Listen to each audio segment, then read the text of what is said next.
So, the Crusader. When we go to make a new class for something in Diablo, we ask ourselves a few questions. What is the core strong fantasy? How do you as a player feel awesome playing a class? What is the connection to the world of Sanctuary? Why does this person take on the forces of darkness? And what is the cool tactical combat role that these characters have? So to tackle the first two questions, why the Crusader and what is his backstory? His backstory is that hundreds of years ago, the Paladins, last seen in Diablo II, pushed west on their grand crusade, bringing the Zacharian faith with fire and sword. This act ultimately culminated in the founding of the city of Westmarch. Meanwhile, as they pushed west, a small special forces unit of the Paladins called the Crusaders pushed east on a secret mission. Now the Crusader is back here at the end of all things to stop the forces of darkness yet again. So the Crusader, the tactical role that they have was really inspired by the fantasy. So we want a mid-range melee character, but why did we want that? We're thinking, what happens if you mix the Paladin, that knight in shining armor, with the Spartan war ethos mixed with a modern armored tank? When we get something that is so heavily armored, it is literally an immovable object, and it uses its armor as part of its weaponry. So that's where the shields come in. The Crusaders have Crusader shields. These shields are a core part of their weapons, and we'll show you a few skills in just a moment here. And they have the flails, the big heavy thing. So the Crusader, with his huge armor, wants to be in the middle of a group of enemies, and with his Holy Wrath abilities, he has mid-range spells that he can cast around the battlefield to control the whole thing, and keep the enemies running towards him, destroying ranged enemies in the distance. So we call that a war machine made human, a tank in human form. Let's get right to it. Shield Bash. Crusader shields. These, their armor percentage is calculated into the damage Crusader does. This is just one of the many skills that use the shield as a weapon. Fist of the Heavens, one of just a couple of spells from Diablo II from the Paladins that are returning here. This is that mid-range melee ability. So while he's fighting in the middle of a group of enemies where he wants to be, he can strike at a distance as well. We thought we'd take that fantasy one step further, and that's where Falling Sword comes in.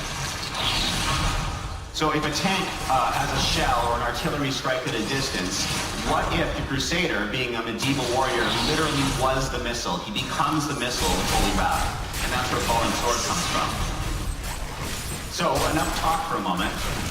We actually have a playable demo for everybody, a fully playable demo on the show floor, and we're going to give you a sneak peek of that right now, just a little section of it.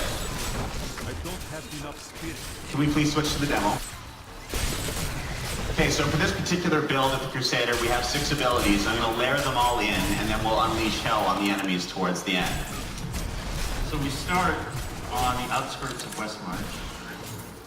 The Crusader has heard about the massacre happening in the city.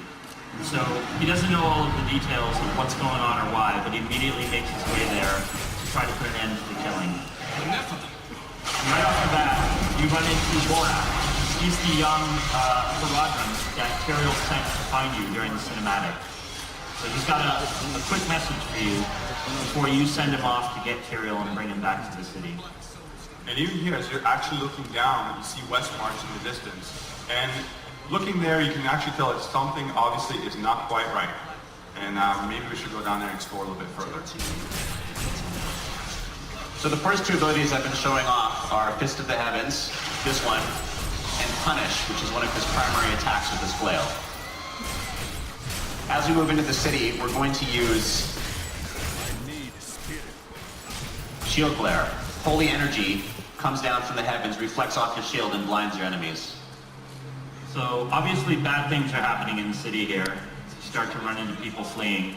And you're going to see here how Malthael is able to actually turn the people of Westmarch into his reapers, his death constructs, and turn them against their friends. And let's show off another ability. Here's Consecration. We'll let them surround me first. While me or my enemies stand within the circle, or my allies stand within the circle, we're healed. In addition, this has a rune where enemies take holy fire damage. So Kevin, it looks like Malthael has sealed the gate, and you're going to have to find another way into the city. And as you do, you'll notice that anytime you come across these corpses, they'll rise to fight you, because anything that's dead is a tool of Malthael.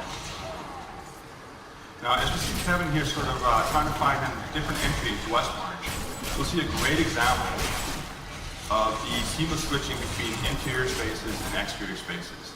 So as he's here finding the actual entryway, going inside, and this is the waterway. And as you can see, the lighting changes, and we're now in an interior space. It's really important, those transitions really help sell a sense of place. Makes Westmarch feel like a real city in Sanctuary, and again, it really shows off the great Gothic feel in the architecture of Westmarch. So you're about to find a small group of refugees huddling here. They're actually out of danger because they're safe inside the walls. So if you're searching for refugees, you're going to need to keep moving. And so you can run right past them. We're trying to keep a lot of the storytelling as ambient as possible. And now we're about to meet one of Malthel's signature lieutenants, the Death Maiden. She does this horrible thing to these people and then gets away. So you don't get to fight her yet, but hopefully you'll track her down later.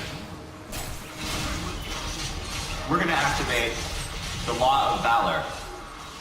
It's a passive ability, much like the mantras, where I gain extra damage as I do critical hits, but it also has an activation bonus of extra damage for everybody.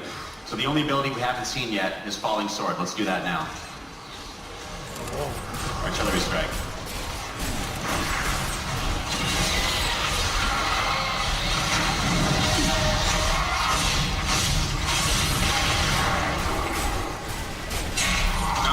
Making his way up here, you can see that there's a wide variety of environments in Westmarch. We're trying to really sort of make it interesting for players, moving for tight spaces where you have to use different strategies and tactics to wide open spaces where you actually fight your way through Westmarch.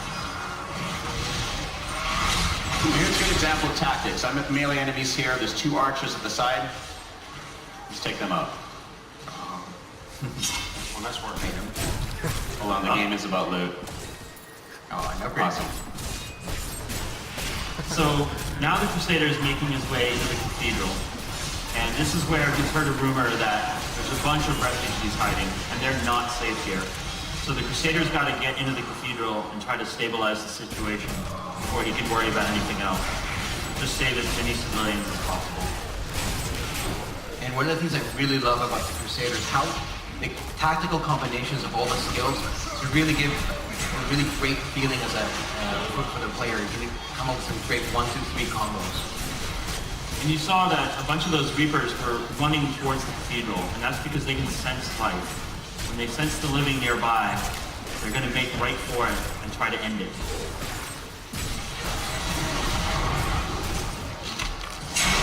Not enough left.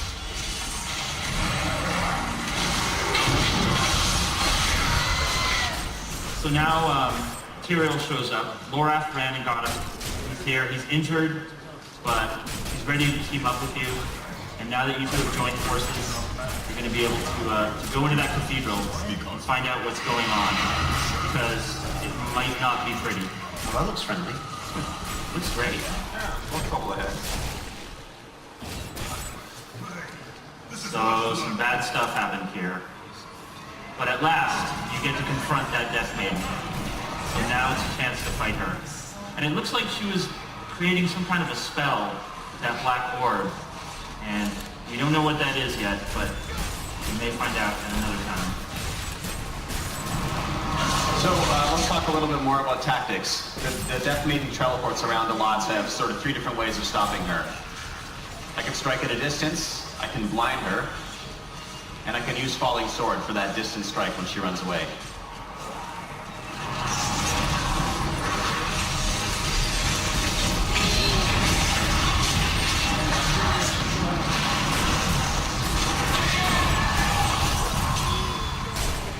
Nice work.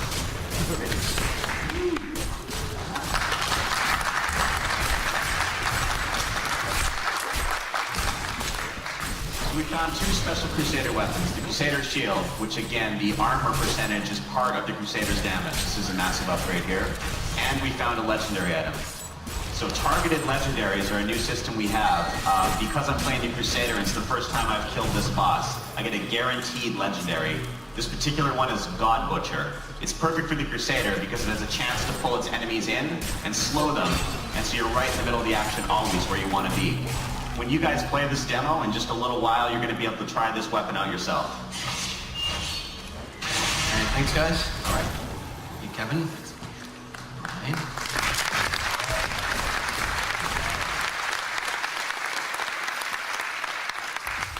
All right, now you guys get a good sense of what the story is, who the Crusader is, and you saw a little bit of the demo. I want to get into some of the details, because for us it's really important that we really revamp and we really sort of change our philosophy when it comes to loot. As you saw in the demo, Kevin was finding a few upgrades while playing, and especially that targeted legendary really speaks to the changes we're making with what we're calling internally as Loot 2.0. Our basic philosophy is that we want to make sure that playing the game is the most fun, the most rewarding way to get items. The way we guarantee that is by focusing on making sure that we're dropping less, but better and more epic loot overall. Really want to make sure that we're not constantly filling up your bag with items you don't care about. That we do find an item you care about, that it actually has a meaningful change to your character. And we want to make sure that our legendaries are as build changing as we can make them. So I'm going to talk about some of the systems that are going to allow us to really deliver on the promise of 2.0. And the first one is smart drops. So what are smart drops? Every time an item drops, there's a chance of going to tweak its stats, its affixes, so they're tailor-made for the class that you're currently playing. So if I was playing a Demon Hunter and this quiver dropped for me, you're seeing already that got a really good dexterity boost, good vitality, but more importantly, if you look at the legendary affixes, the ones in yellow, those are really the ones that we're talking about making the legendaries as awesome and as epic as we can make them. But before I really get into more of our legendaries, I just want to quickly show you guys a comparison between where loot is right now in Diablo 3 and what you guys can expect come Reaper Souls. So if you're going to take a normal playthrough of Act 3 with a Paragon level 40 character, this is the quantity of loot that is currently dropping in Diablo 3. So that player found 256 common items, 399 blue items, 275 yellow items, and 1 legendary. So there's hope that one of these items was good for you. So now let's fast forward and let's take that exact same playthrough of Act 3, but bring it into Reaper Souls and show you some of our early results from our experiment with Loot 2.0. First thing, 73 whites. Drastic reduction from what you saw in Diablo 3, but more importantly, we're making these useful because we're introducing a new crafting reagent around common items. So there'll be a reason for you to pick them up. Blue items get a reduction as well. They're still important that you find a lot of these because these are the items that you're going to be using for reagents, but we're also introducing transmog, which we're going to talk about in a second. But the real important change is when it comes to the rare or the yellow items. Big change from 275 to 83.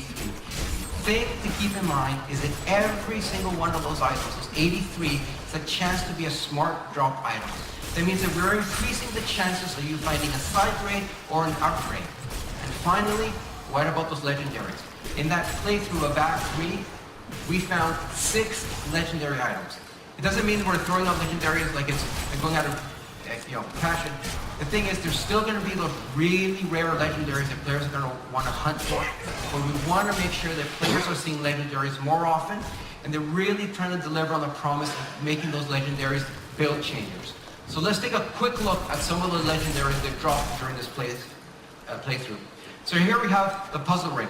There's 2 versions. The version that is currently dropping in Diablo 3 and the version that will be dropping in Reaper Souls. The thing you'll notice right away is that the Reaper Souls version is actually rolling up to level 70. One of the changes we're making is making sure that all the legendaries can roll at all levels. But the most important change is you look at the legendary affix. If you equip this ring, you're going to summon the treasure goblin. And what is that treasure goblin going to do? Every time there's items on the ground, if you're killing all the monsters in Diablo, there's a chance that treasure goblin will drop a rare or legendary item for you. It's a great example of how we're trying to make our items, our legendary items, interesting. But how we make them build changers? Let's take a look at a wizard-specific legendary. Here we have the Serpent's Sparker. And what's cool about the Serpent's Sparker is it's built around the Hydra skill. One of my favorite skills when it comes to playing a wizard. And the effect here is that every single time you kill a monster, there's a chance it's going to summon a Hydra. So if one Hydra was cool, could you imagine a battlefield of Hydras just laying waste to all the monsters? Good example of how we want to make our legendaries build changes. And finally, a Monk legendary. This was really built around Dashing Strike. So here you notice that if Dashing Strike hits an enemy that is more than 25 yards away, it's essentially a free skill. Again, a really good example of how we want players to be using these legendaries that they're finding more often to really build their characters around these great items. But we're not just making changes to the low-level item gameplay by dropping less, better, and more epic items. We are also introducing a new artisan to Diablo III Reaper Souls, the Mystic. Now, what can the Mystic do for you? Two fantastic things. The first one is transmogrify, which means that you no longer have to sacrifice your visuals of how your character looks for power. So you have a very particular look of how you want your character to look. You can go to the Mystic and you can essentially choose any of the appearances of any of the items that you've picked up in the game, and small gold cost, swap that appearance to the one you really want. But the really exciting change with the Mystic is enchanting. And what can you do with enchanting? Enchanting allows you to re-roll a single affix in any rare or legendary item. So if you have, for example, you have an item with intelligence on it and you want something different, you go see the Mystic and there's a chance that you might get the affix you really want to make that item exactly what you want. But again, we're not just stopping at loot. We're also rethinking our endgame. And one of our big driving goals is to make sure we have an endgame for everyone. Whether you played 100 or 1,200 hours of Diablo, or you just finished, or just killed Diablo once, we want to make sure there's something for everyone after they finish playing the story. The first thing the players are going to encounter is, with a new level cap of 70, every class in the game is getting new toys to play with in the shape of skills, runes, and passives. The really exciting change that we're adding is a brand new way of playing Diablo 3, and that is what we're calling loot runs. What's a loot run? Well, it's a 15 to 20 minute dungeon, multi-tier dungeon, where we fully randomize the environments, we fully randomize the monsters, the weather, and most importantly, the boss at the end that you need to defeat if you want to walk out of the dungeon with all the loot. So here's some simple screenshots of some of the loot runs. Here we have the cathedral with different lighting conditions and different monsters. Same here for the oasis, and here some of the Sultan Pool's archives. And again, we're really leveraging the full randomization that's at the heart of Diablo and making sure that there's an interesting and a very novel new way to not just play, but more importantly, get those legendaries that you want so much. And finally, the last thing I want to talk to you guys is what changes we're making to the Paragon system. There are three big changes. The first one is that it's no longer, it is now account-wide. So as long as you have one character at max level, all your characters will get the benefit from Paragon.